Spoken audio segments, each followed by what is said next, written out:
بسم الله الرحمن الرحيم. السلام عليكم ورحمة الله وبركاته. الحمد لله رب العالمين، نحمده ونستعينه ونستغفره ونعوذ بالله من شرور أنفسنا وسيئات أعمالنا. من يهده الله فلا مضل له ومن يضلل فلا هادي له. أشهد أن لا إله إلا الله وحده لا شريك له، وأشهد أن محمدا عبده ورسوله لا نبي ولا رسول بعده. اللهم صل على محمد وعلى آل محمد. إن أصدق الحديث كتاب الله، وخير الهدي هدي محمد صلى الله عليه وسلم، وشر الأمور محدثاتها، وكل محدثة بدعة، وكل بدعة ضلالة، وكل ضلالة في النار. رب اشرح لي صدري ويسر لي أمري واحلل عقدة من لساني yafqahu qawli. Amma ba'd. Ibu-ibu dan bapak-bapak jamaah yang dirahmati oleh Allah SWT, alhamdulillah wa syukurillah, thumma alhamdulillah wa syukurillah, thumma alhamdulillah ala kulli hal. Kita tidak ada kalimat yang paling indah kita ucapkan di pagi ini melampaui kalimat syukur kepada Allah, itu kalimat alhamdulillahi rabbil alamin. Ya. Harus selalu ungkapkan itu. Selalu kita ungkapkan, selalu kita ucapkan. Enggak boleh hanya dipendam di hati. Harus diucapkan karena perintahnya itu diucapkan. Perintahnya itu harus diucapkan. Fa amma bi ni'mati rabbika fahaddits. Adapun dengan nikmat Tuhanmu ucapkan. Hadis, ucapkan, ceritakan, bicarakan. Dan ucapan itu adanya di lidah, di lisan, bukan di hati. Tetapi lisan itu adalah tentara, sementara komandonya itu ada di hati. Kalau hati kepingin mengucapkan syukur, maka terucaplah kalimat syukur di lisan kita. Maka tidak ada satupun perbuatan innamal a'malu binniyat kecuali berdasarkan komando hati, itu berupa niat itu. Salat dan salam kita sampaikan pada qudwah, uswah dan qudwah kita, habibina wa syafi'ina wa qurrata a'yunina sayyidina Rasulullah Muhammad sallallahu alaihi wasallam. Assalamu alayka ya Rasulullah, assalamu alayka ya Nabi Allah, assalamu alayka ya Habib Allah. Allahumma salli ala Muhammad wa ala ali Muhammad. Bapak-bapak, ibu sekalian, kita ini sering mengucapkan salawat tapi jarang mengucapkan salam. Padahal perintahnya itu dua, salawat dan salam. Innallaha wa malaikatahu yusalluna 'alan nabi. Sesungguhnya Allah dan para malaikatnya bersalawat kepada an-nabi. Ya ayyuhalladzina amanu, wahai orang-orang beriman, sallu, bersalawatlah kalian, wasallimu, dan bersalamlah kalian. Perintahnya dua, sallu wasallimu.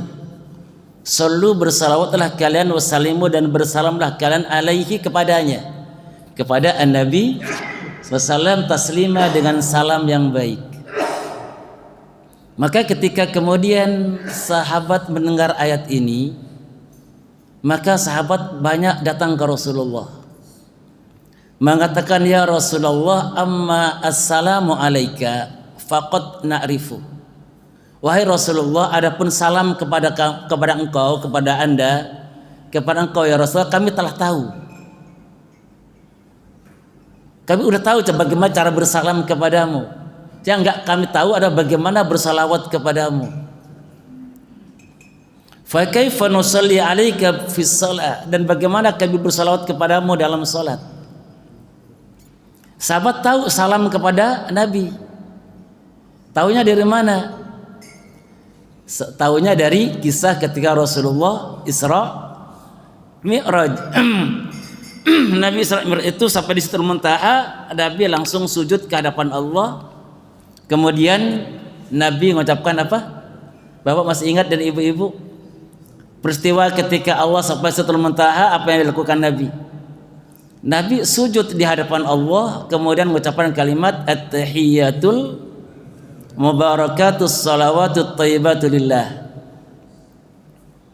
Terus dijawab oleh Allah, assalamu alayka ayyuhan nabiyyu wa rahmatullahi wa barakatuh.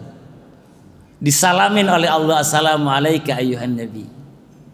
Maka sahabat tahu, oh salam pada Nabi adalah assalamu alayka ayyuhan nabi wa rahmatullahi wa barakatuh. Makanya bapak-bapak dan ibu-ibu kalau haji umroh itu kan ziarah ke Madinah ya. Ziarah ke Madinah itu targetnya apa? 2. Kalau mau 3 dah ya. 1 adalah sholat di Raudhah atau sholat di semua Masjidil An-Nabawi, karena nilainya 500 kali dibandingkan yang lain ya. Yang kedua adalah kita ziarah ke Rasulullah sallallahu alaihi wasallam. Terus ngapain ketika kita ziarah kepada Nabi? Mengucapkan salam.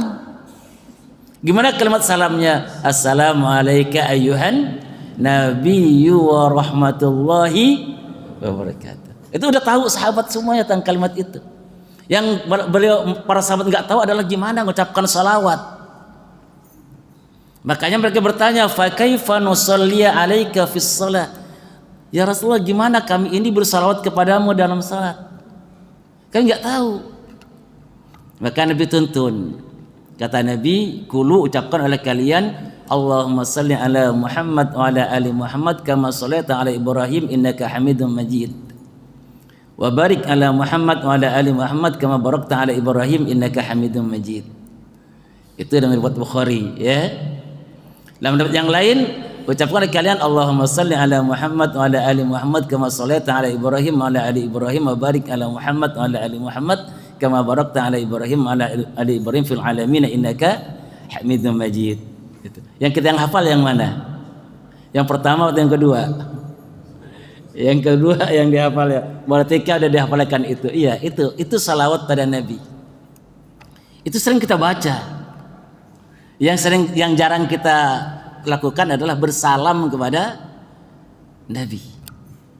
Padahal apa kata Rasulullah dalam hadis yang kita pelajari dulu, tidak ada seorang muslim pun di muka bumi ini yang bersalam kepadaku kecuali pasti Allah kembalikan ruhku untuk aku jawab salam orang itu. Ketika kita membahas apa? Membahas tentang makna ayat mutlak dan ayat muqayyad ya. Bahwasanya setiap orang meninggal dunia putus amalnya itu enggak berlaku umum. Ada manusia-manusia yang kemudian di luar ayat ini pakai ayat yang lain. Di antaranya adalah para syuhada ya. Para syuhada dan kemudian para nabi. Sehingga nabi itu kalau kita bersalam pasti dijawab oleh Rasulullah. Nah, makanya kita sering bersalam kepada Nabi sallallahu alaihi wasallam. Assalamualaikum ya Rasulullah. Assalamualaikum ya Nabi Allah. Assalamualaikum ya Habiballah. Minimal itu Pak ya. Dan untuk bersalam kepada Nabi enggak harus datang ke kuburan Rasulullah SAW, dari mana saja. Dari Istiqomah bisa ya. Banyak-banyak bersalam dan bersalawat kepada Rasulullah SAW. Allahumma salli ala Muhammad wa ala ali Muhammad. Apakah mau pakai Sayyidina atau tidak terserahlah ya, dua-duanya ada dalil ya. Yang pakai Sayyidina dalam rangka menghormat Nabi, yang enggak pakai Sayyidina juga dalam rangka menghormat Nabi ya. Jangan sampai gara-gara Sayyidina enggak Sayyidina malah enggak bersalawat pada Nabi. Ya. Jemaah sekalian yang dirahmati oleh Allah Subhanahu wa taala, tema kita hari ini yang akan kita kaji sebagai renungan kita adalah kajian tentang hakikat kemenangan dalam Islam. Hakikat kemenangan dalam Islam. Semua orang kepingin menang dalam hidupnya. Bahkan kita ini dikumandangkan tiap hari minimal 5 kali untuk meraih kemenangan itu. Selalu diingatkan kita itu. Kita tidak boleh tidak menang.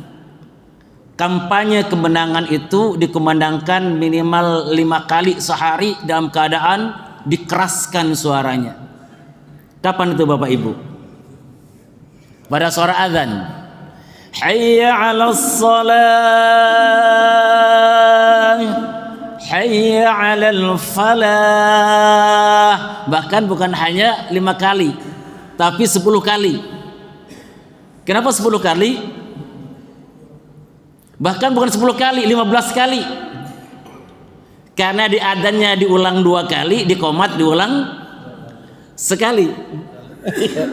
Berarti 15 kali itu kampanye untuk mendapatkan kemenangan. Hayya 'alas shalah, ayo dong salat. Hayya 'alal falah, ayo kita raih kemenangan. Kemenangan seperti apa? Nah, ini yang perlu kita maknai. Bapak Ibu sekalian, kita ini selalu berdakwah. Dakwah baca Quran, dakwah kajian tafsir, dakwah kajian hadis, dakwah semuanya. Pertanyaannya, dakwah yang paling sempurna itu apa? Dakwah yang paling sempurna adalah azan. Azan itu adalah dakwah yang paling sempurna. Di mana Pak dalilnya? Di doa azan. Selesai adzan kita baca doa apa? Allahumma rabb hadhihi da'watit tammah. Apa artinya, Pak? Masalahnya kita ini kan kendalanya satu. Banyak doa-doa yang kita hafal kita nggak ngerti artinya. Ini bagian daripada musibah di kita itu nanti. Karena kita berdoa tapi nggak ngerti apa yang kita minta. Allahumma ya Allah rabb hadhihi da'watit tammah. Ya Allah, pemilik dakwah yang sempurna ini. Kalimat tam itu adalah sempurna. Allahumma rabb hadhihi da'watit tammah. Ya Allah, pemilik dakwah yang sempurna ini. Maka semua dakwah akan dianggap sempurna kalau memiliki ruhnya azan. Apa ruhnya adzan? Satu, semua dakwah mengagungkan Allah. Adzan dimulai dengan takbir, bukan mengagungkan dirinya, bukan mengagungkan kelompoknya, bukan mengagungkan masjidnya, bukan mengagungkan masyarakatnya, tapi mengagungkan Allah. Maka dakwah apapun juga selama mengagungkan Allah, berarti dalam dakwah itu ada spirit adzan. Ada spirit daripada dakwah yang sempurna, agungkan Allah. Yang kedua, dakwah itu harus mengikuti asyhadu an la ilaha illallah, mesti mengajak kepada tauhid. Tauhid, keikhlasan semua amal kita untuk Allah. Yang ketiga adalah semua dakwah itu harus mengajak kepada ittiba'us sunnah, mengajak untuk mengamalkan sunnah Nabi Muhammad sallallahu alaihi wasallam pada kalimat asyhadu anna Muhammadar Rasulullah. Dan yang ketiga, mengajak kepada hablum minallah dan kemenangan. Hayya 'alas shalah, hayya 'alal falah. Jadi kita harus menang Bapak sekalian. Terus pikiran kita itu kalau menang itu kan sukses ya. Sukses. Apakah orang yang dalam hidupnya itu sakit-sakitan itu sukses, menang?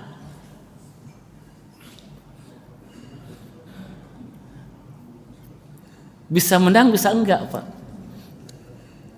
Kalau dalam sakitnya dia itu hidup kedekatannya kepada Allah, maka menanglah dia. Karena banyak orang itu menemukan titik balik dirinya, menemukan jalan hidupnya justru karena sakit. Dia ngaku, ya Allah Pak, andaikan saya nggak sakit, mungkin hidup saya ini terlunta-lunta, nggak tahu kemana arah tujuan saya. Allah kasih saya sakit, alhamdulillah saya menemukan jalan hidup saya. Sakitnya mengantarkan kepada kemenangan. Tetapi banyak juga orang sakit malah kalah. Karena sakit dia lari ke dukun, hancur imannya. Yang satu sakit menemukan iman, yang satu sakit menemukan dukun.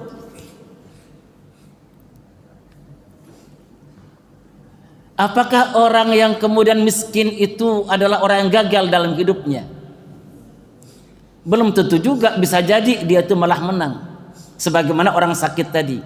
Karena ada nabi yang sakit-sakitan tapi dia menang. Siapa Pak nabi yang sakit-sakitan Bapak Ibu? Nabi Ayub.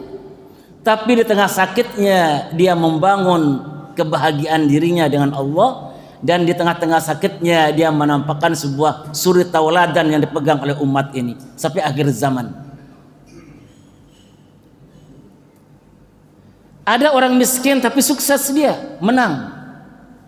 Banyak orang mengatakan, andaikan saya nggak jatuh ke ekonomi saya Pak, saya mungkin akan terperosok ke dalam kehidupan yang tidak jelas, penuh hawa nafsu sebagainya. Allah uji saya dengan kemiskinan, saya menemukan jalan hidup saya. Dia bahagia dengan kemiskinannya. Dia kemudian menjadi orang yang mulia dengan kemiskinannya. Kenapa? Karena ada nabi yang paling miskin. Bapak tahu siapa nabi yang paling miskin? Nabi Isa alaihissalam. Nggak punya apa-apa, bahkan istri pun nggak punya, anak nggak punya. Tapi beliau adalah manusia yang sukses hidupnya, diabadikan dalam sejarah kehidupan manusia. Tapi yang kaya raya juga bisa jadi menang, karena ada nabi yang kaya raya. Siapa nabi yang kaya raya? Nabi Sulaiman, sukses juga, menang juga. Jadi menang dan kalah enggak ditentukan oleh kaya dan miskin. Menang itu enggak ditentukan dengan sehat dan sakit. Karena ada nabi yang sakit-sakitan, ada nabi yang amat sehat, sekali tonjok mati orang. Siapa itu? Nabi Musa alaihissalam. Nabi Musa itu mukul orang enggak 2 kali Pak, sekali pukul mati. Nabi Musa alaihissalam. Saking kuatnya fisiknya. Apalagi kalau Nabi Hud sebagainya itu diceritakan, itu gunung dipahat jadi istana. Saking kokohnya badannya itu. Apakah orang yang kemudian gugur di medan perang itu adalah orang yang kalah? Kalah perang? Enggak juga. Karena Khalid bin Walid doanya adalah minta dia terbunuh di medan perang. Khalid bin Walid itu membayangkan, saya sukses hidup saya ini, saya menang kalau saya matinya di medan perang. Sementara orang beranggapan kalau dia pulang masih dengan nyawanya dia menang. Dan kalau dia itu gugur di medan perang dianggap kalah. Enggak. Justru Khalid bin Walid mengatakan target hidup saya adalah mati di medan perang. Bahkan kata-kata dia, andaikan saya punya 100 nyawa oleh Allah, saya akan mohon kepada Allah 100 nyawa itu dicabut semuanya di medan perang dalam tebasan pedang musuh. Cuma ternyata nggak dikabulkan oleh Allah. Nangis Khalid bin Walid. Dia syahidnya bukan di medan perang, syahidnya di tempat tidur. Ketika kemudian dia mau meninggal dunia, mengalir air matanya. Sahabatnya kaget, Khalid, engkau panglima perang Islam, jangankan kamu ngayunkan pedangmu, suara kamu itu terdengar di pihak musuh, gemetar mereka. Separuh kekuatan mereka hilang dengar suara nama kamu. Tetapi kenapa ketika kamu akan meninggal dunia, kamu menangis? Apa kamu takut mati? Kata Khalid, tidak. Aku tidak takut mati, cuma hatiku sedih. Kenapa aku mesti mati di tempat tidur begini, sementara cita-citaku aku mati di medan perang. Tapi Khalid tetap syahid Pak. Kenapa? Kata Nabi, di antara orang syahid itu adalah orang yang doanya minta syahid. Orang yang tulus hatinya minta syahid, maka meninggalnya adalah syahid walaupun di tempat tidur. Khalid adalah kelompok yang syahid tapi bukan di medan perang. Tapi begitu dia wafat, ternyata badannya penuh dengan luka-luka, lebih 67 bekas pedang di tubuhnya yang tidak kelihatan ketika dia masih hidup. Ini Khalid bin Walid, ya. Jadi menang itu bukan ditentukan karena dia itu bisa tidak mati dan peperangan, justru karena mati dia itu menang. menang melindungi kehormatan kaum muslimin daripada penguasaan musuh. Menang, jangan sampai Islam ditindas oleh musuh. Walaupun dia gugur, maka gugurnya adalah sebuah kemenangan. Gugurnya itu saksi sampai akhir hayatnya dia adalah bersyahadat kepada Allah SWT. Kematiannya bukti syahadatnya, maka itulah kemenangan. Maka ini semua Bapak Ibu sekalian, kemenangan-kemenangan yang dikumandangkan, ayo kita raih kemenangan itu, pada akhirnya oleh Allah dirumuskan di Quran, ya. Dirumuskan di Quran di surat apa? Surat Ali Imran 185. Nah, ini kita lihat, kita hafalkan ya. Ayat ini mudah kita hafalkan karena sering dibaca kalau ada orang meninggal dunia. Bunyinya apa? A'udzubillahi minasyaitonir rajim. Kullu nafsin dha'iqatul maut wa innama tuwaffawna ujurakum yawmal qiyamah faman zuhziha 'anil nari wa udkhilal jannata faqad faz wa mal hayatud dunya illa mata'ul ghurur. Ali Imran ayat 185. Itu bicara kemenangan.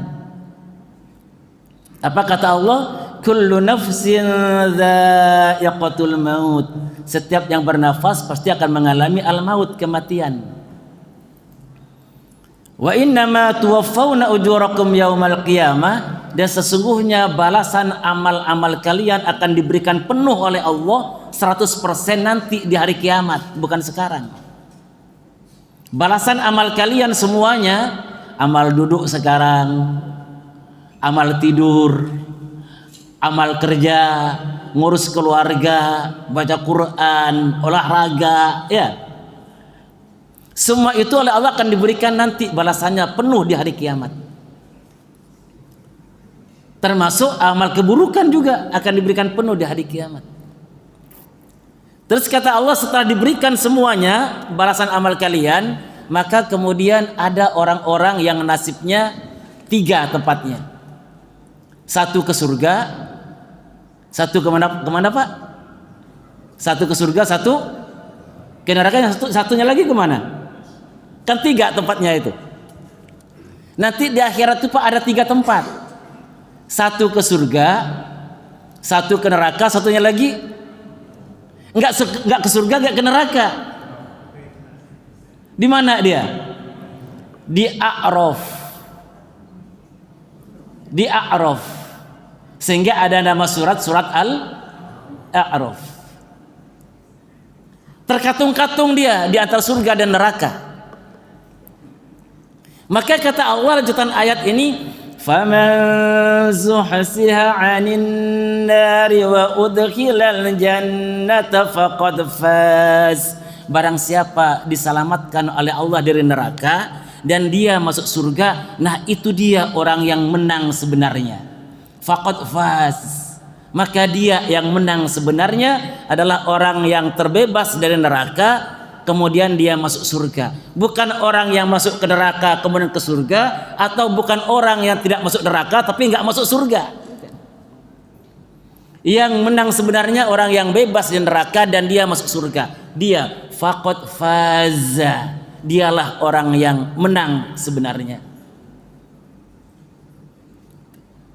Di luar ini akan ada orang yang masuk surganya ke neraka dulu, atau ada orang itu nggak masuk neraka tapi juga nggak masuk surga, terkatung-katung. Yang menang itu adalah orang yang terbebas dari neraka, kemudian dia masuk surga. Masuk surganya nggak kena neraka dan bunga-bunga neraka. Dia masuk surga dengan surganya dan bunga-bunga surganya. Apa itu bunga-bunga surga dan apa itu bunga-bunga neraka? Nanti pada akhirnya kita bahas insya Allah.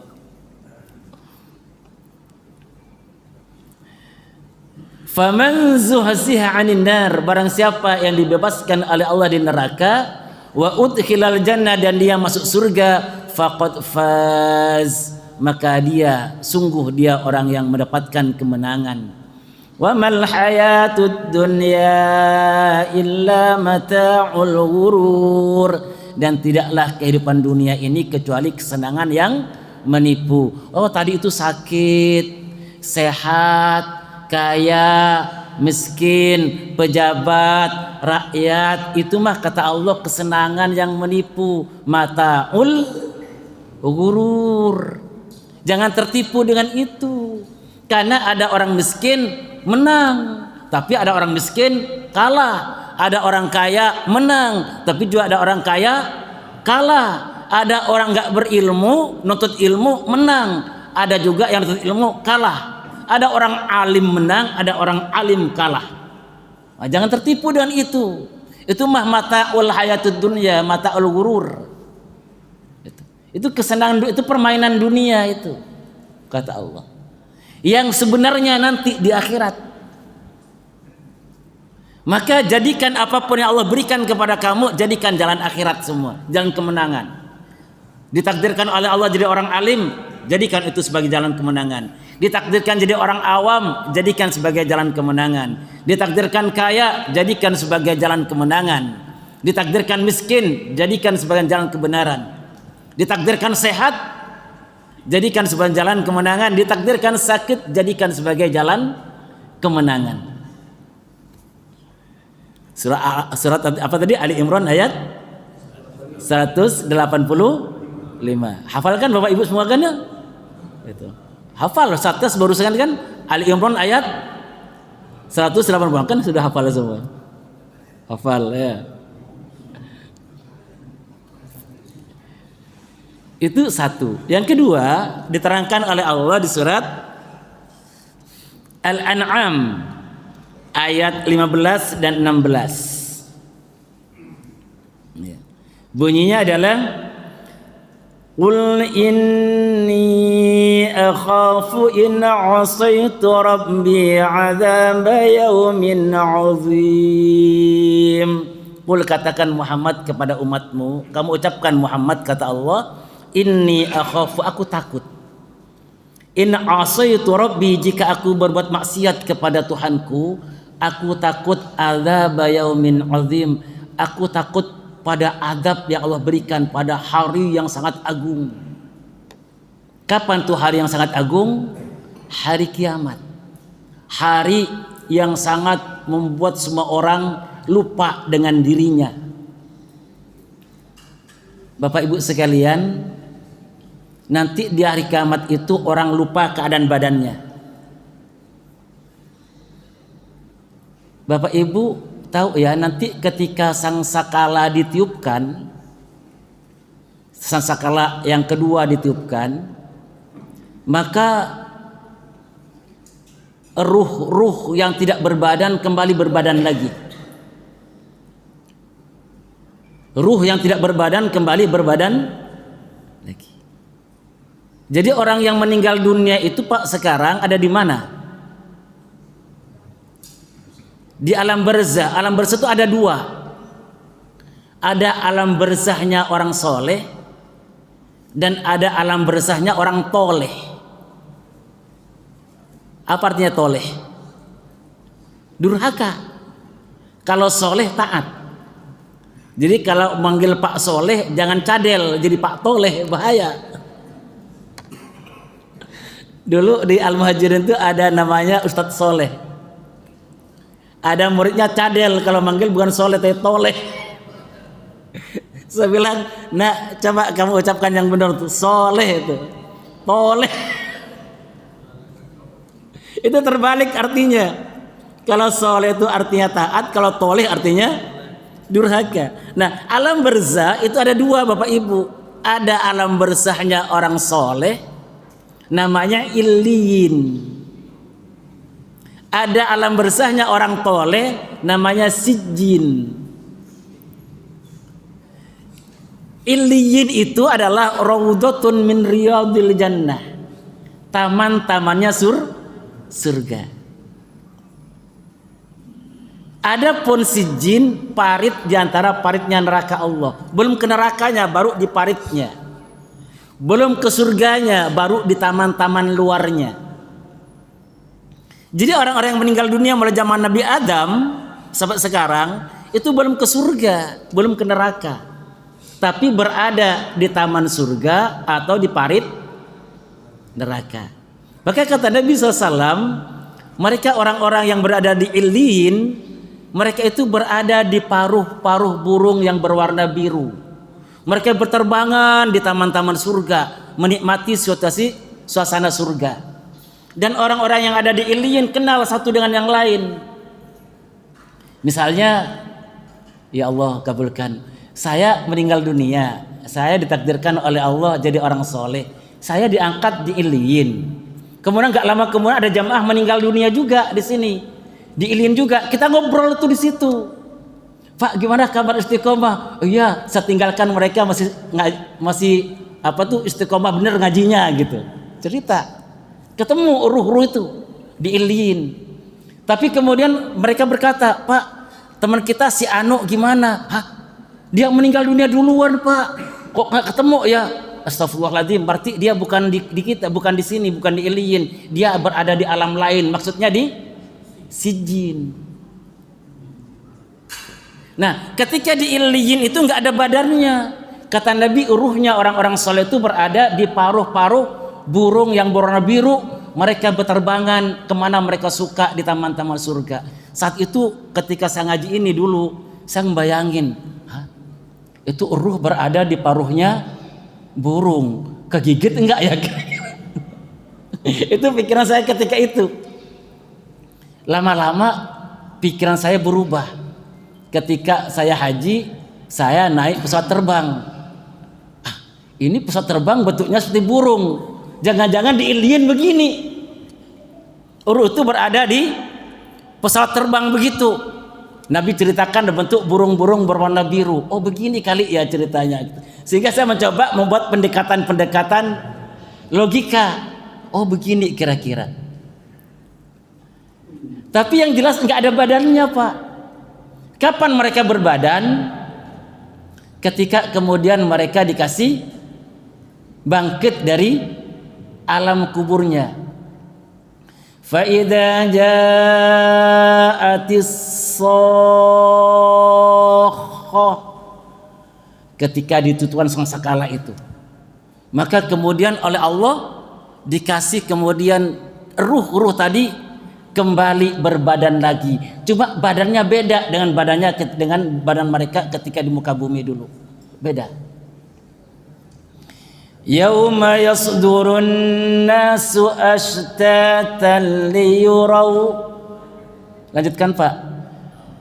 Liyurau a'malahum, terus faman ya'mal mithqala dzarratin khairan yarah wa man ya'mal mithqala dzarratin syarran yarah.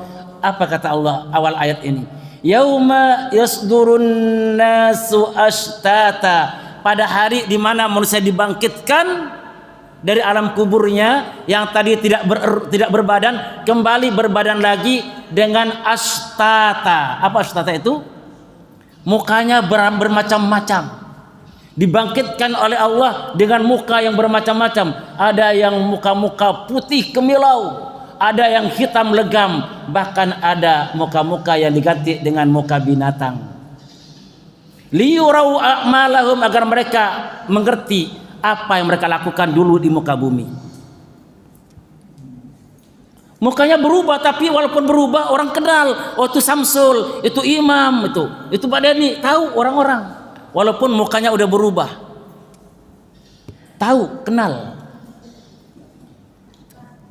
Ashtata, mereka mukanya berubah-ubah sesuai dengan amalnya masing-masing. Kita mengharap kepada Allah semoga kita dibangkitkan dengan putih kemilau, ghorron muhajjalin, kata Nabi, mukanya terpancar cahaya yang kemilau, ghorron muhajjalin. Baru berbadan lagi, Pak, bertubuh lagi.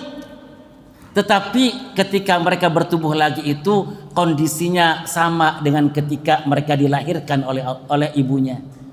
Apa ada bayi dilahirkan pakai sarung begitu? Semua bayi dilahirkan dalam keadaan apa Pak? Telanjang. Apa ada yang kemudian pakai sepatu? Enggak, telanjang dan tidak beralas kaki. Begitulah orang-orang dibangkitkan ini, walaupun mukanya terpancar putih kemilau atau ada yang hitam legam sebagainya itu, tapi kondisinya sama. Semuanya telanjang, tidak ada yang beralas kaki, semuanya digiring ke tempat pertemuan namanya mahsyar. Ibu Aisyah mendengar itu, nanya ke Rasulullah, "Ya Rasulullah, apakah saat itu laki-laki melihat kepada perempuan, perempuan melihat kepada laki-laki?" Ibu Aisyah malu. Gimana aku nanti malu? Apa kata Nabi? Ya Aisyah, pada hari itu manusia tidak lagi memikirkan perkara-perkara begitu. Hilang agenda itu daripada otak mereka. Kenapa? Karena masing-masing orang itu bingung dengan dirinya. فَإِذَا جَاءَتِ الصَّاخَّةُ يَوْمَ يَفِرُّ الْمَرْءُ مِنْ أَخِيهِ وَأُمِّهِ وَأَبِيهِ وَصَاحِبَتِهِ وَبَنِيهِ لِكُلِّ امْرِئٍ مِّنْهُمْ يَوْمَئِذٍ شَأْنٌ يُغْنِيهِ. Ketika ditiupkan sangkakala manusia dibangkitkan makan telanjang nggak beralas kaki, pada hari itu yauma yafirrul mar'u min akhi, pada saat itu seseorang akan lari dari saudaranya. Kita punya saudara Pak, pada saat itu nggak kenal lagi. Wa ummihi wa abi, akan lari daripada ibu dan bapaknya. Kita punya ayah dan ibu, pada hari itu lari semuanya, nggak kenal. Wa sahibatihi wa bani, akan lari daripada istri dan anak-anaknya, enggak kenal lagi, putus seluruh hubungan kekeluargaan, enggak kenal istri, enggak kenal anak, enggak kenal bapak, enggak kenal ibu, enggak kenal saudara. Likulli imri'in minhum yauma idzin sya'nu yughni, pada hari itu semua orang bingung dengan kondisi dirinya, buru-buru mikirkan melirik laki-laki perempuan telanjang, enggak kepikiran pada saat itu. Bingung orang dengan dirinya.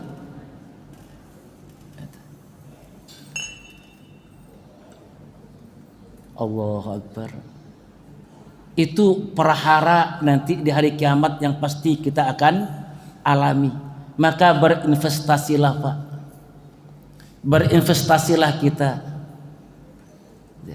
agar kita ini oleh Allah masuk surga dengan segala bunga-bunganya dan terhindar dari neraka dengan segala bunganya tadi. Karena kemenangan yang sebenarnya adalah yang Allah sampaikan di surat Ali Imran 185 dan kemudian surat Al-An'am 15 dan 16. Sehingga Nabi dikatakan oleh Allah, katakan Muhammad kepada umatmu, aku takut jika aku bermaksiat kepada Allah, aku takut dengan azab di hari yang sangat agung, aku takut. Nabi diperintahkan mengucapkan ini kepada kita, kepada umatnya. Aku pun takut kalau aku bermaksiat kepada Allah, aku takut pada azab yang akan menimpa di hari yang sangat agung. Man yusraf anhu yawma idzin faqad rahimah wa dzalikal fawzul mubin. Man yusraf, barang siapa dihindarkan oleh Allah anhu daripada azab di hari yang amat agung itu, faqad rahimah, sungguh orang itu telah disayang oleh Allah. Wa dzalikal fawzul mubin, dan itulah kemenangan yang sangat jelas. Fawzul mubin, kemenangan yang sangat jelas. Kalau diselamatkan oleh Allah dari azab yang sangat besar itu, dia selamat masuk surga, maka itu kemenangan yang sangat jelas. Kalau sekarang belum jelas kita di dunia ini Pak, masih berada di kondisi harap-harap cemas, antara roja dan khauf, antara harapan dan rasa takut. Tapi berbahagialah harap dan takut itu hanya dimiliki oleh orang-orang yang beriman, maka sabda Rasulullah SAW, ketika seseorang dalam keadaan sakaratul maut, dia mengharap pengampunan Allah dan takut pada azab Allah, maka Allah akan mengabulkan harapannya dan menyelamatkan dari rasa takutnya. Maka orang Islam itu tidak boleh putus asa. Bapak Ibu sekalian yang dirahmati oleh Allah SWT, kita udah tahu standar kemenangan itu dua. Satu, selamat dari azab. Kedua, masuk surga. Itu kemenangan yang sebenarnya. Pertanyaannya adalah, masih mungkinkah orang beriman itu masuk neraka? Mengapa ada orang beriman kok masuk neraka? Padahal hitung-hitungannya nggak mungkin terjadi. Pak, secara matematika nggak mungkin terjadi. Orang beriman masuk neraka itu jauh dari hitungan matematika. Kok bisa begitu? Karena antara rahmat Allah dengan adab Allah nggak sebanding. Ini ada kutub kanan, ada kutub kiri, ada permainan tengah. Kita lihat dulu yang kanan dulu. Ya. Kanan itu rahmat Allah. Setiap hati terbetik niat baik, udah dicatat enggak pahalanya? Catat. Baru niat. Niat ngaji, udah ada pahala ngaji. Niat baca Quran, pahala baca Quran. Niat sedekah, pahala sedekah. Itu enggak dikerjain, baru niat saja. Udah satu pahala kecatat. Dikerjakan berapa Pak pahalanya Pak? 10. Innal hasanati ka asyri amsaliyah. Semua amal-amal kebaikan pasti 10 minimal. Minimal. Apakah 10 itu berhenti? Tidak, dinaikkan lagi 700 kali. Masalul ladzina yunfiquna fi sabilillahi kamasali habbah ambatat sab'a sanabila fi kulli sumbulatin mi'atu habbah. Orang-orang yang berjuang jalan Allah, berinfak jalan Allah bagaikan nanam satu biji tumbuh 100 cabang, masing-masing cabang tumbuh 7 cabang, masing-masing cabang 100 biji. 100 biji kali 7 cabang 700 kali. Naik 700 kali, dari 10 naik ke 700. Apakah berhenti? Enggak berhenti. Dilanjutkan ayatnya oleh Allah, wallahu yudha'ifu liman yasha. Allah lipatkan sesuai sekehendak Allah, tanpa batas lagi rumusnya. Rumusnya sekehendak Allah. Jadi rumus 1, rumus 10, rumus 700, rumus sekehendak Allah, terserah ada. Itu baru satu niat. Ini sekarang kita lihat yang bab kiri, kutub kiri. Niat berbuat jahat udah dicatat belum? Belum. Kalau dikerjakan berapa? 1. Pakai rumus tengah. Yang 1 ini pakai rumus tengah. Antara sholat ke sholat dihapus dosanya oleh Allah. Habis subuh berdosa, duhur sholat, hilang dosa antara subuh dan duhur. Karena sebab sholat duhur. Duhur habis sholat, dosa lagi. Asar sholat, hilang di waktu asar.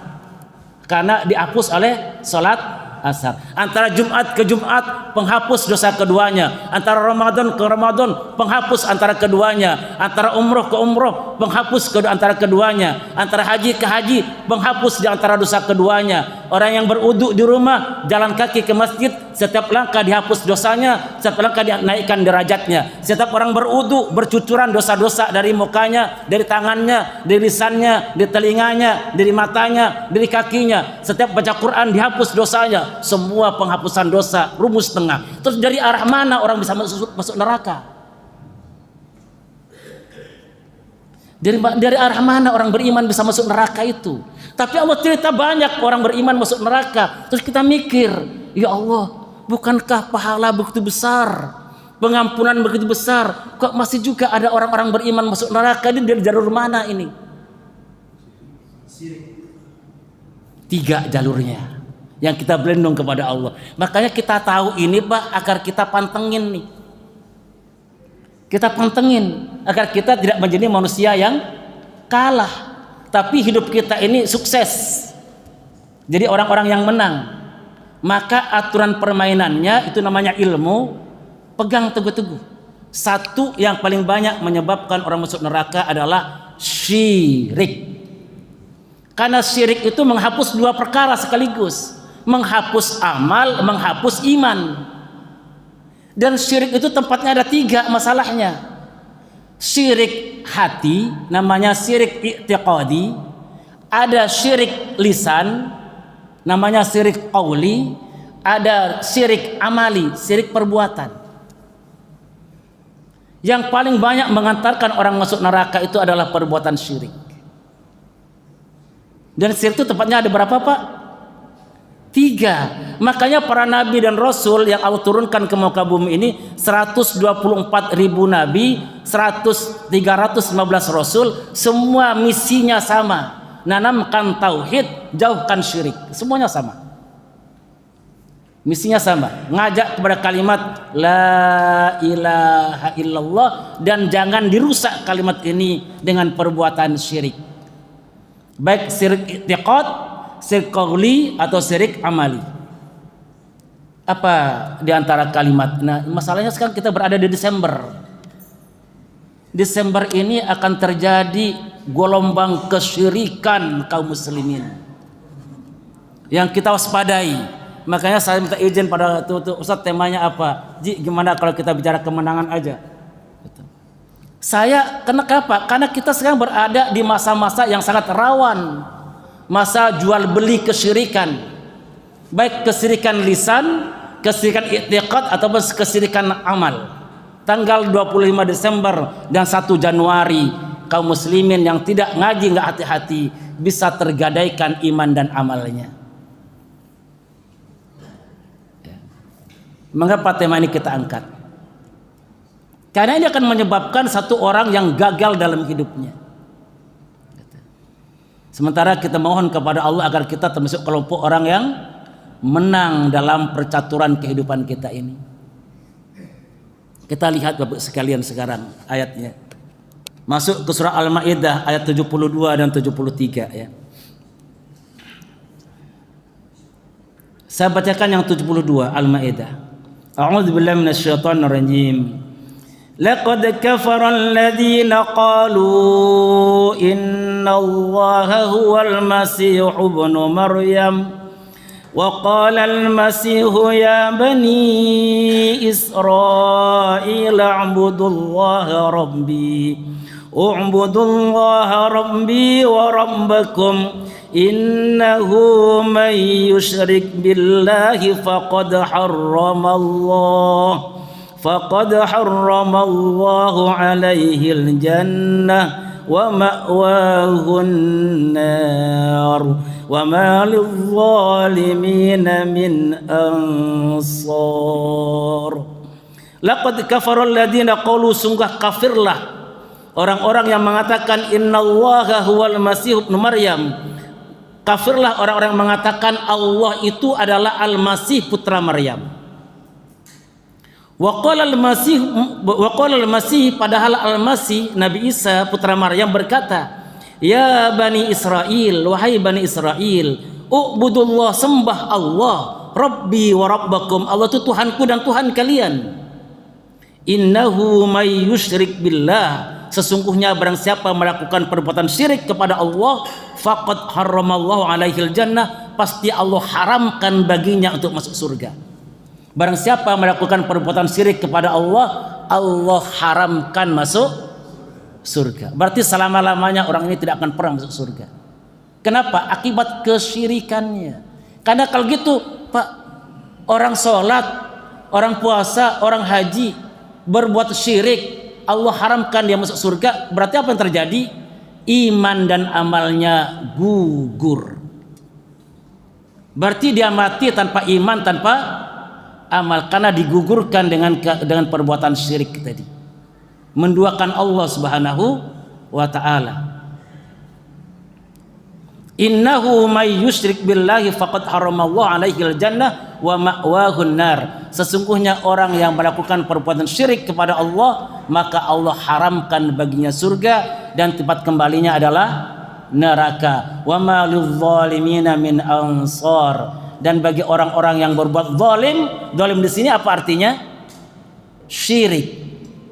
Dan tidak ada bagi pelaku kesyirikan yang mereka statusnya zalim, tidak ada penolong bagi mereka. Tidak ada. Ini surat Al-Maidah ayat berapa, Pak?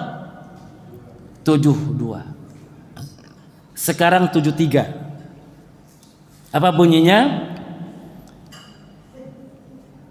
Laqad kafara alladhina qalu innallaha salisu salasa wa ma min ilahin illa wahid wa ma min ilahin illa ilahu wahid wa illam yantahu amma yaquluna la yamassanna alladhina kafaru minhum azabun alim.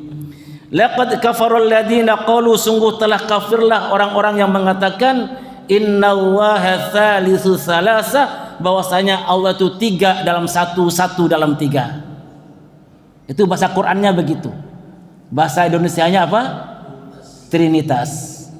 Kafirlah orang-orang yang mengatakan Allah 1 dalam 3 dan 3 dalam 1. Berarti ketika konsep Trinitas itu, ketika Quran turun, konsep Trinitas sudah ada.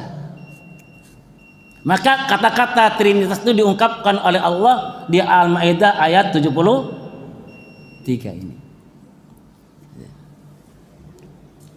Wa ma min ilahin illa ilahu wahid. Tidak ada Tuhan kecuali Tuhan yang satu. Wa illam yantahu, jikalau mereka enggak berhenti, amma yaquluna, di ucapan-ucapan yang mereka lakukan itu, la yamassannal ladzina kafaru minhum adzabun alim, pasti orang-orang kafir itu kami akan jebloskan ke dalam azab yang sangat pedih. Ini pernyataan damai atau pernyataan perang, Pak? Perang dari siapa? Allah nyatakan perang dengan orang-orang yang menuduh dirinya 3 dalam 1, 1 dalam 3. Allah nyatakan perang dan orang-orang yang menuduh dirinya punya anak. Terus beberapa orang-orang Islam karena alasan toleransi berdamai dengan musuh-musuh Allah itu, ikut-ikutan mengucapkan kalimat selamat. Selamat ya, kamu sekarang sedang merayakan Allah punya anak, aku ucapkan selamat.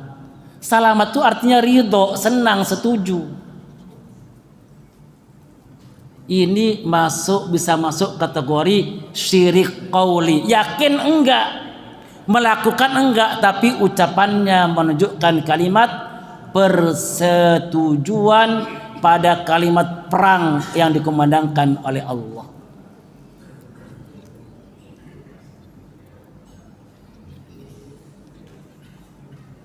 Ini berat, Pak, syirik itu, Pak. Saya pernah menghentikan satu acara drama yang di drama itu saya melihat satu hal yang sangat bahaya. Ada lembaga pendidikan Islam akhir tahun mengadakan drama, ceritanya ngangkat Umar bin Khattab, kisah Umar bin Khattab. Jalan ceritanya sih bagus, nggak ada masalah di ceritanya, di peranannya yang berbahaya. Dia ngambil anak yang paling gede, ceritanya ini Umar. Nah, dalam kisahnya itu Umar masa jahiliyah. Umar itu sujud kepada patung. Dibuatlah di panggung itu patung. Dan Umar ini Islam, dia anak Islam, orang sekolah Islam. Diperankan sebagai Umar sujud ke patung itu. Begitu mau adegan itu mau dilakukan, ini masih latihan, belum tampil itu. Jangan, saya bilang, jangan. Berhenti, jangan. Ada apa, Pak? Itu. Ini murtad anak ini nanti. Kok bisa begitu, Pak? Astagfirullahaladzim, saya bilang.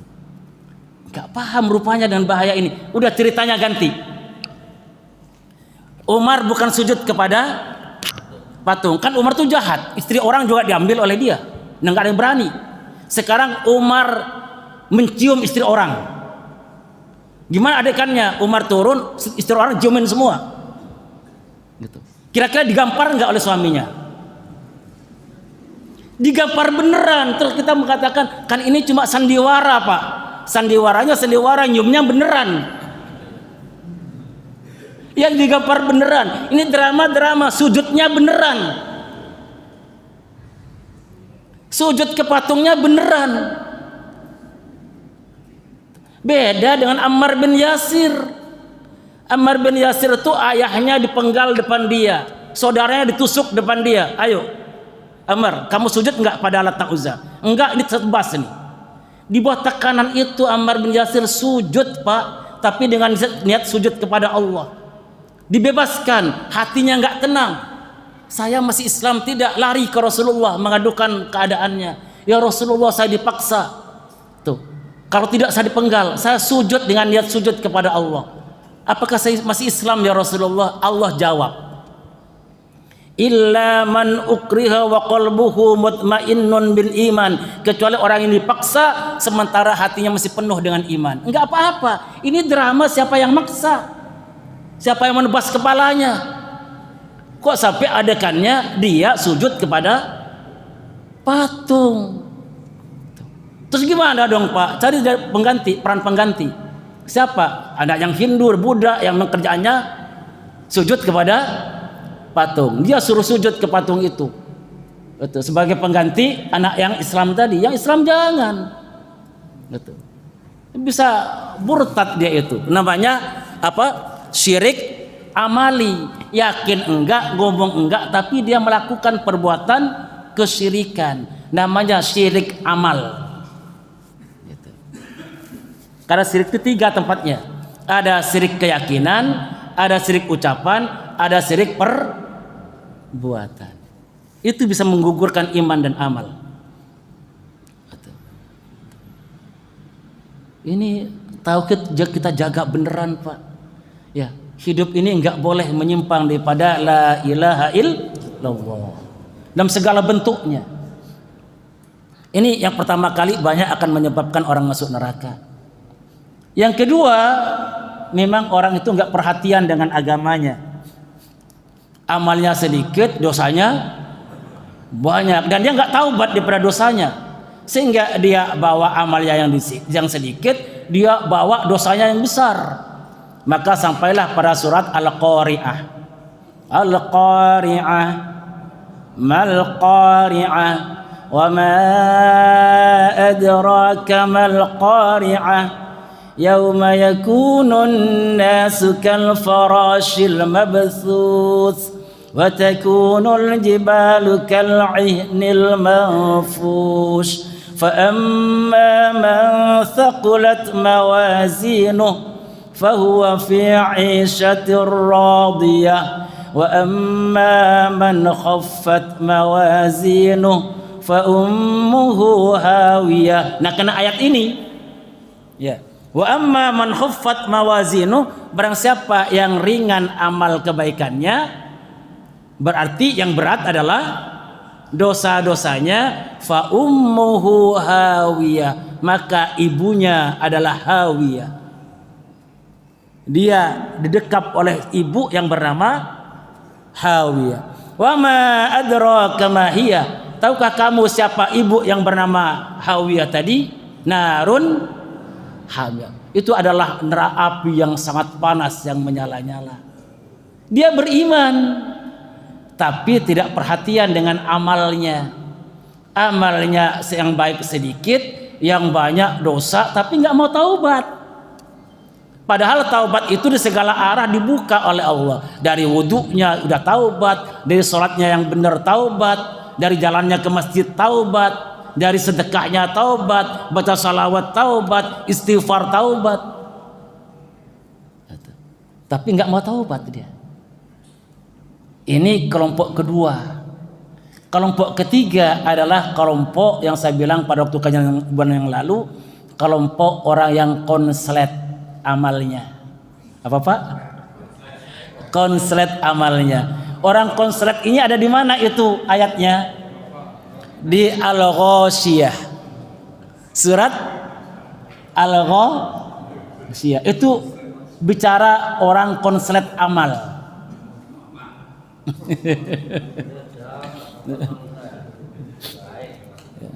Konslet amal. Apa bunyinya Pak? Hal ataka hadisul ghasyiyah. Tahukah kamu apa al-ghasyiyah itu? Apa hari ghasyiyah itu? Hari kiamat maksudnya ya. Hal ataka hadisul ghasyiyah. Tahukah kamu peristiwa yang nanti akan terjadi saat al-ghasyiyah itu digelar oleh Allah?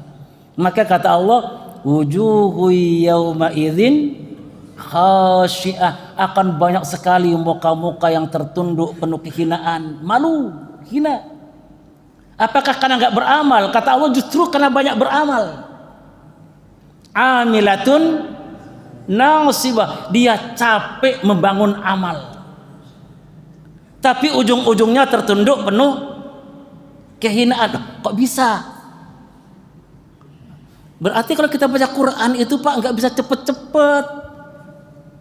Namanya tadabbur Quran. Afala yatadabbarunal Quran. Apakah kamu tidak merenungkan kalimat-kalimat Quran? Ini ada orang beramal capek dengan amalnya, ujung-ujungnya tertunduk malu penuh kehinaan. Kok bisa begitu? Begitu kan? Ada apa ini? Ada orang sholat masuk neraka. Kok bisa ya? Wailul lil musallin alladzina hum an salatihim sahun. Celaka orang yang sholat karena sholatnya sahun. Apa sahun? Konslet.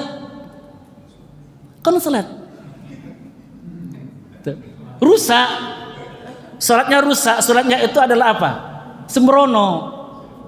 Sehingga kata Nabi di hadis yang saya bacakan pada bulan yang lalu, ada seorang wanita tidak pernah dia tuh tinggalkan siang hari kecuali dia puasa di siang hari, enggak pernah meninggalkan tahajud di malam hari, tapi lisannya itu selalu nyakiti tetangganya enggak aman daripada lisannya. Kok bisa? Kok bisa orang ahli ibadah jahat pada manusia? Kok bisa? Konslet.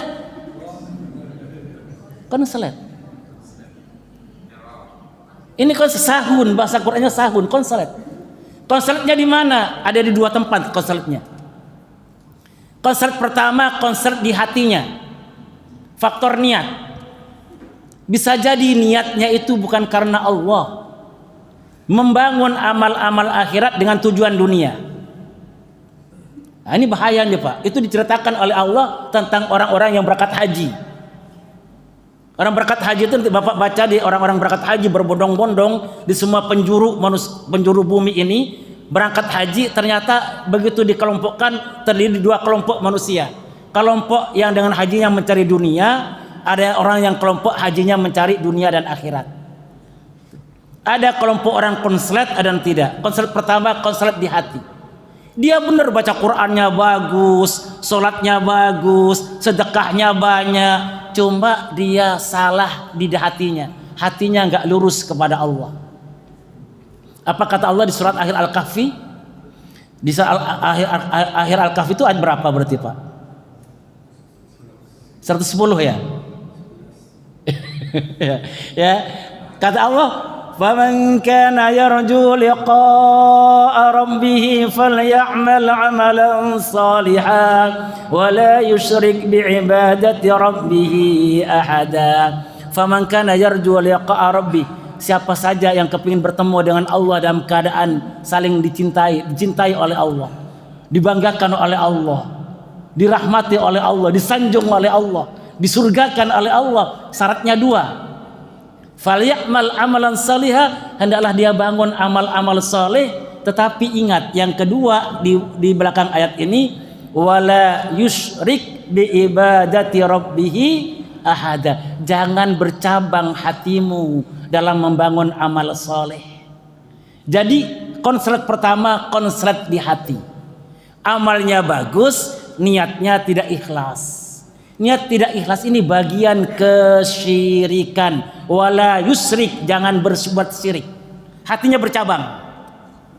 Hati yang bercabang namanya syirik, menduakan Allah.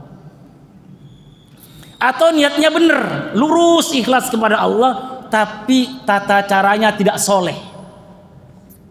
Salatnya tidak soleh, wuduknya tidak soleh, sedekahnya tidak soleh, baca Qur'annya tidak soleh. Kenapa? Tidak ikut sunnah Nabi. Baca Qur'annya yang penting banyak, nabrak terserah dah. Berarti niatnya benar, amalnya enggak soleh, enggak sunnah. Salatnya enggak pakai tumak nina, rukuknya korupsi. Ya, dalam kajian kita yang lalu kan ada rukuk korupsi, sujud korupsi, wudu yang kemudian wailul lil aqab, wudunya aqab. Apa wudu aqab, Pak? Sini enggak kena air wudu, walaupun hanya sekedar kuku sebesar kuku. Sini enggak kena air wudu, sini enggak kena air wudu. Belakang kakinya enggak kena air wudu. Ada bagian anggota wudu enggak kena air wudu, namanya aqab. Korupsi dalam wudunya. Niatnya benar, amalnya salah. Ini namanya amal-amal konslet namanya. Sehingga 60 tahun dia sholat, kata Nabi enggak diterima sholatnya. Kenapa? Sholatnya enggak pakai tumak ninah. Sholatnya bukan berdasarkan tuntunan, tapi berdasarkan kebiasaan dan perasaan. Ini 3 jalur orang masuk neraka. 1 jalur apa tadi? Syirik. 2 jalur timbangan amal. Yang 3 jalur konslet. Sahun. Apakah konsletnya di hati atau konsletnya di amal? Terus gimana, Pak? Umur sudah segini. Saya ini cerita kepada Bapak Ibu sekalian ya. Nggak tahu apakah umur saya itu sudah dekat atau tidak ya. Jadi memang hari-hari ini saya merasa saya kekurangan waktu. Rasanya saya nggak banyak waktu sudah dalam hidup ini. Jadi saya bilang tuh ke keluarga saya, itu, Umi, adik-adik sekalian, jangan tunda-tunda amal. Kalau niat baik kerjakan aja. Kalau taubat aja segera. Rasanya nggak banyak waktu yang kita miliki. Memang nggak banyak waktu, Pak. Ya, jadi jangan tunda-tunda amal. Kalau kita sempat pagi, kerjakan pagi. Sempat sore, kerjakan sore. Jangan pagi tunda ke sore, sore tunda ke pagi. Jangan. Takut kedahuluan ajal. Ya. Maka dalam waktu yang pendek ini kita harus memiliki strategi VVIP. Strategi yang super eksklusif untuk kita meraih kemenangan itu. Cara yang paling gampang, paling cepat, paling terjamin untuk menjadi ahli surga. Asalkan imannya jangan sampai digadaikan. Mau tahu nggak nih? Jalan VVIP. Pegang ya Pak ya, pegang ya. Pegang teguh nih. Amalkan betul ini, jangan sampai tidak. Ini jaminan daripada Allah dan Rasulnya. Bapak tiap hari kan berwudu ya. Tiap hari kan kita berwudu ya. Di wudu itu ada 8 pintu surga dibuka oleh Allah. Asalkan tahu ilmunya. Saya bacakan hadisnya. Ini jalan tercepat ini. Karena umur kita sudah segini. Hafal Quran udah terlambat kali. Tapi kita ngafal Quran, niatnya ngafal Quran walaupun kita dapat berapa di pahalanya udah pahala hafal Quran. Kan dicatat, 1 kali niat udah dicatat oleh Allah. 1 dari jalur wudu. Saya bacakan hadisnya ya.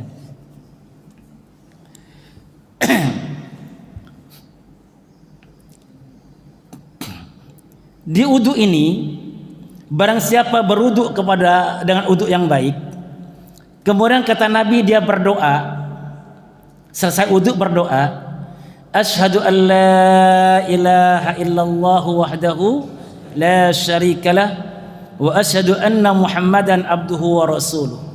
Udah sampai di situ aja. Illa futihat abwabul jannatis samaniyah yadkhulu min ayyiha syaa, rawahu Muslim.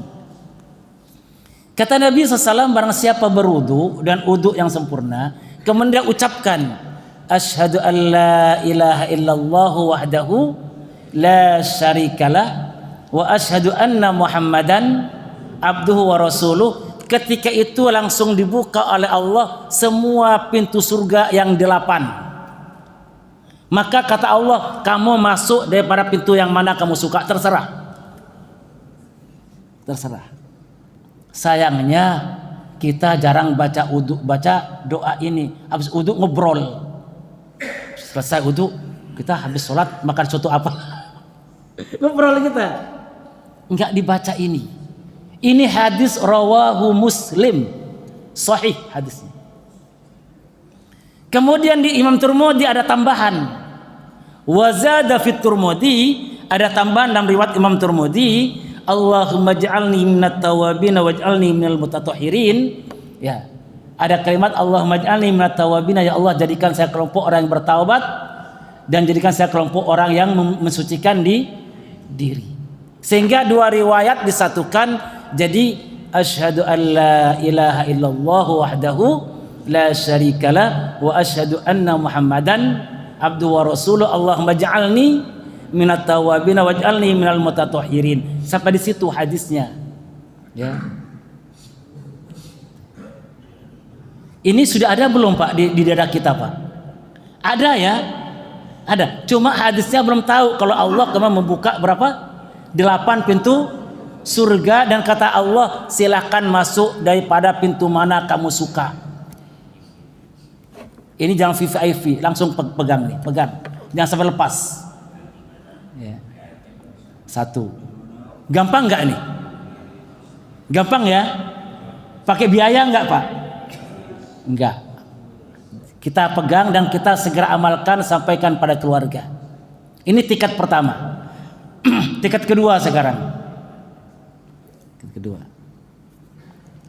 Yang kedua adalah man qara'a ayatal kursi. Barang siapa baca ayat kursi, dubura kulli salatin maktubah, setiap selesai salat fardu, lam yamna'hu min dukhulil jannah, tidak ada yang menghalangi dia masuk surga illal maut, kecuali dia belum meninggal dunia.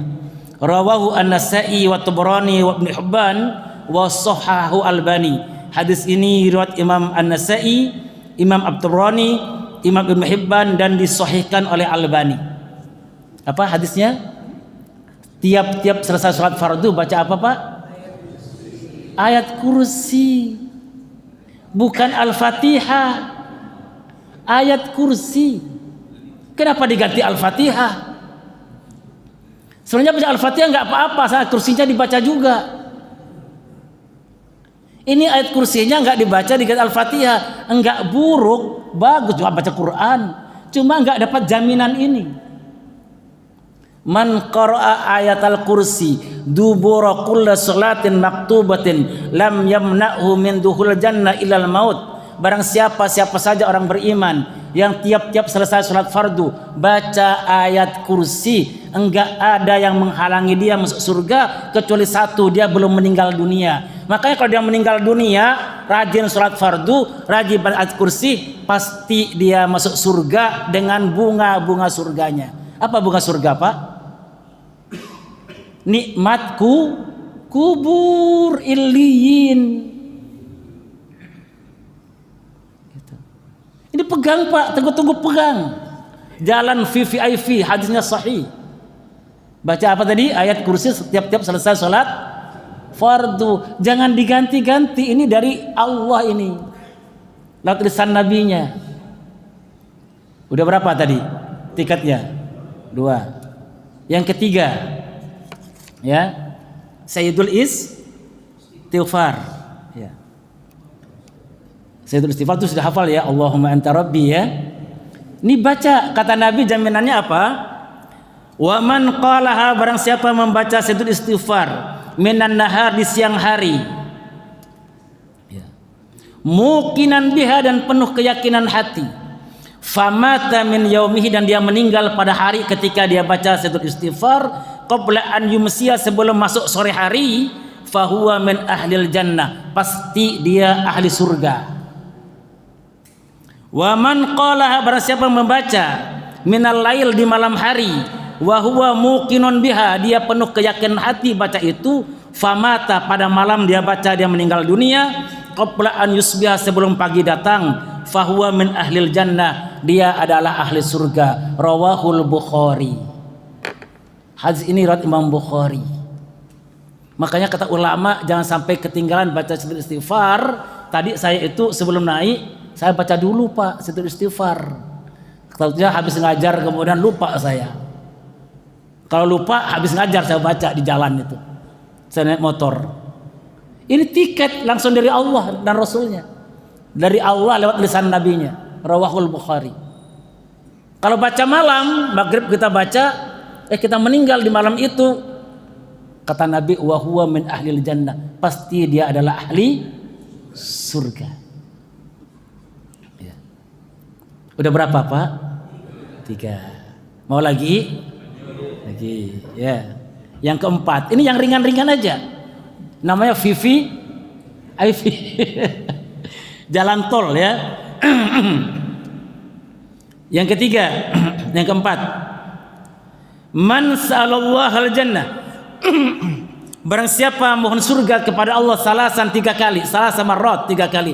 Ya Allah saya mohon surga, ya Allah, ya Allah saya mohon surga, ya Allah, ya Allah saya mohon surga, ya Allah, 3 kali ngucapin. Qalatil jannah, surga berkata, Allahumma adkhilhul jannah, kata surga, ya Allah kabulkan doa dia, masukkan dia ke surga. Kata siapa Pak? Surga. Syaratnya apa? Mohon surga 3 kali. Maka kalau mohon surga itu ulang 3 kali. Pakai bahasa apa saja. Bahasa Indonesia boleh, bahasa Arab boleh, bahasa Jawa boleh. Ya Allah kula nyuhun surga ya Allah, tapi ulang 3 kali.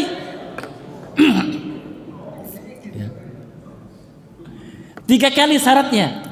Barang siapa mohon surga kepada Allah 3 kali dia ucapkan kata surga, Allahumma adkhilhul jannah, ya Allah masukkan dia ke surga. Surga yang mohon.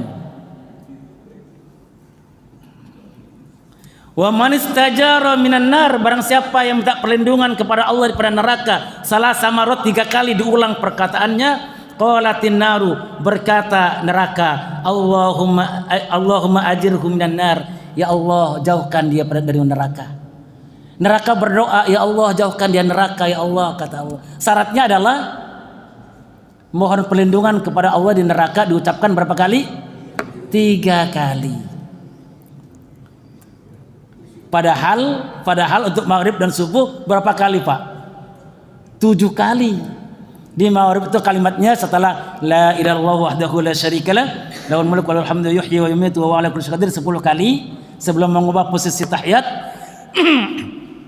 Kita langsung ucapkan Allahumma inni as'alukal jannah wa a'udzubika minan nar. Allahumma inni as'alukal jannah wa a'udzubika minan nar. Itu maghrib ada Allahumma inni as'alukal jannahnya.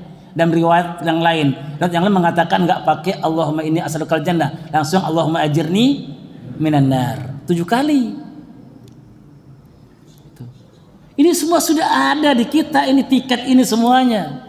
Tinggal dipegang teguh dan jangan diganti-ganti. Jika kita lagi betul-betul sibuk, jangan sampai kita nggak mengucapkan kalimat ini. Kalau duhur, asar, isya, mengucapnya 3 kali kan? Allahumma ajirni minan nar, Allahumma ajirni minan nar, 3 kali. Maghrib subuh 7 kali. Dan jangan sampai lupa baca ayat kursi. Subhanallahnya kapan Pak? Sambil jalan. Subhanallah, subhanallah, subhanallah. Kalau betul-betul sibuk kita.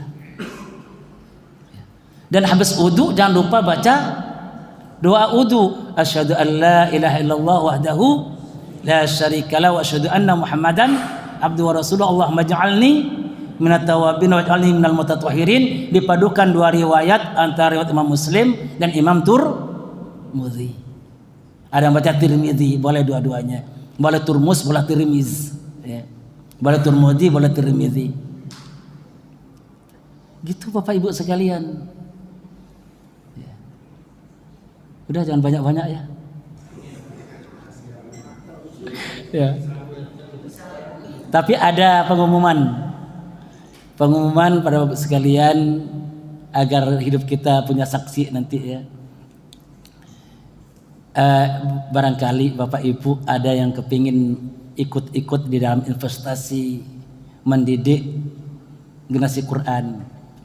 Di Al-Muhajirin itu ada seorang bertanya ke saya, Pak Samsul, saya ini kalau kerja perhitungannya uang saya banyak, tapi saya kepingin menghafal Quran. Kalau saya menghafal Quran saya harus konsentrasi sehingga saya nggak kerja.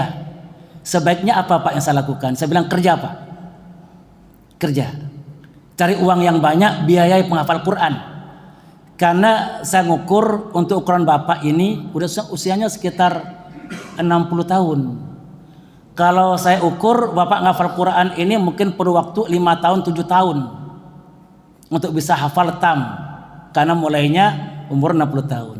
Kalau Bapak kerja uangnya banyak, maka Bapak bangun lembaga Quran, akan ada banyak ratusan orang penghafal Quran. Dari arah itu semuanya ngalir ke Bapak semuanya. Oh gitu ya? Iya.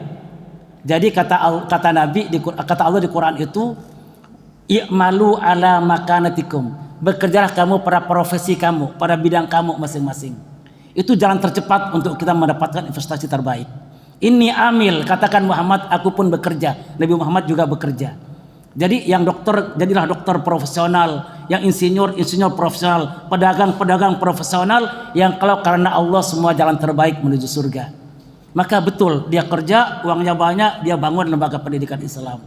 Katanya dengan ini saya lagi bangun sarana penghafal Quran bagi anak-anak yatim dan duafa. Sore Pak, tempat itu digunakan yatim duafa. 2 tahun yang lalu kena angin puyuh, atapnya terbang. Itu di belakang TK itu, kalau siang digunakan TK. Maka kata yayasan, bangun Pak Samsul, ini penghafal Quran ini bagus tempatnya, jangan sampai tidak. Bicarakan kepada kaum muslimin siapa yang mau ikutan. Nah, pada hari ini saya umumkan kepada Bapak sekalian, ibu-ibu, barangkali ada keluarga, ya, kolega, teman sebagainya, ajak aja barangkali mau masuk. Sedang proses pembangunan, baru separuh. Biayanya perlu 332 juta. Nah, nanti saya akan share proposalnya lewat Pak Imam ya Pak ya. Imam nanti biar ke jamaah. Silakan jamaah akses di situ, semuanya proposalnya ada, rekeningnya ada, semua di situ. Kita fastabiqul khairat, berlomba-lomba dalam kebaikan. Ini yang saya sampaikan, semoga Allah merahmati, memberkahi, meridai kita semuanya. Monggo kalau ada yang mau didiskusikan. Baik, assalamualaikum. Alhamdulillah. Terima kasih Ustaz.